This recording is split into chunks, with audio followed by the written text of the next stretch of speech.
Her confession of cheating landed with a casual shrug, as if it were nothing more than a trivial lapse. Those words, spoken so effortlessly, shattered my entire world. I will never forget how they slipped from her lips.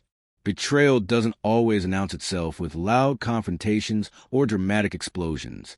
Sometimes it arrives quietly, almost apathetically, as though the pain it inflicts should barely be noticed.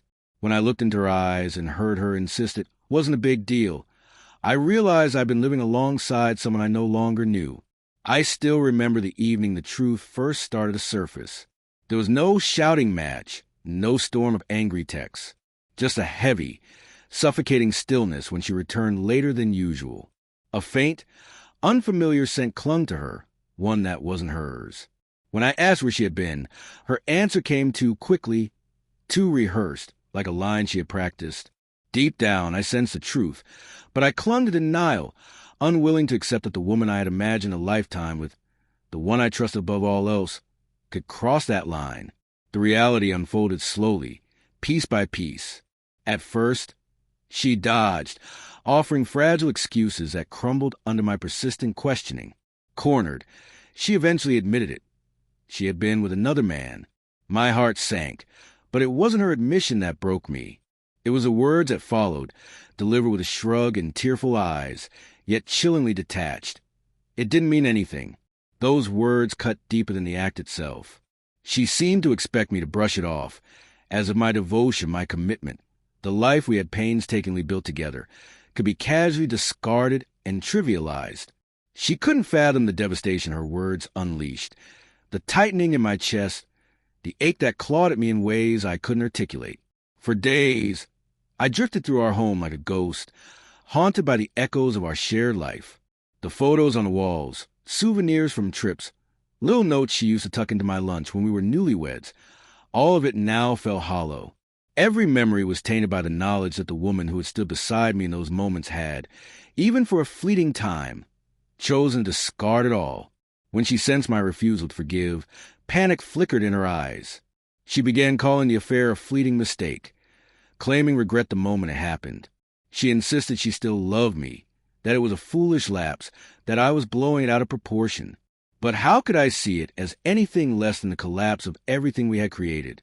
Love without trust is like a house without a foundation. It crumbles at the slightest tremor.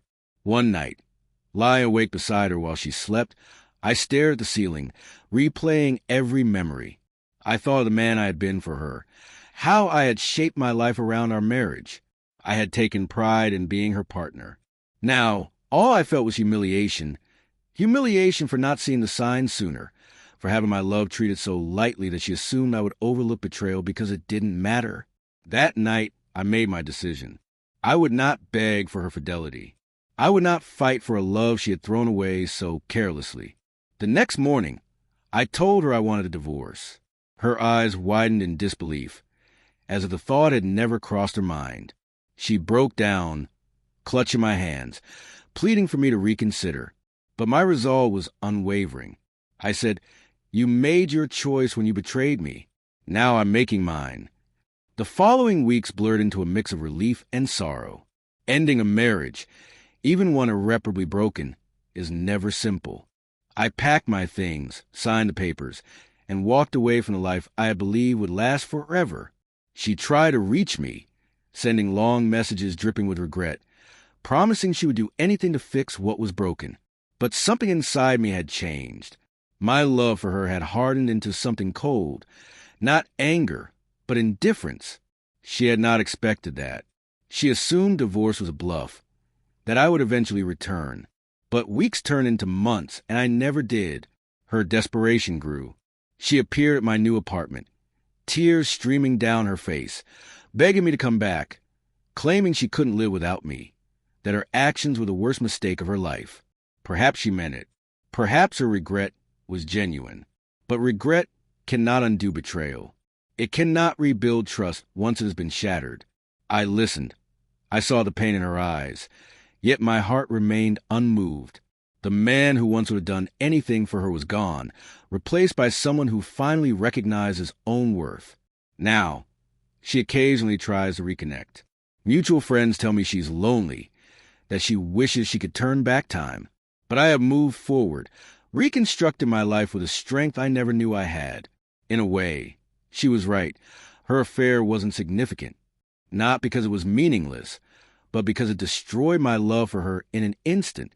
It wasn't significant because it taught me I deserved someone who would never treat my heart as expendable. Her tears no longer move me.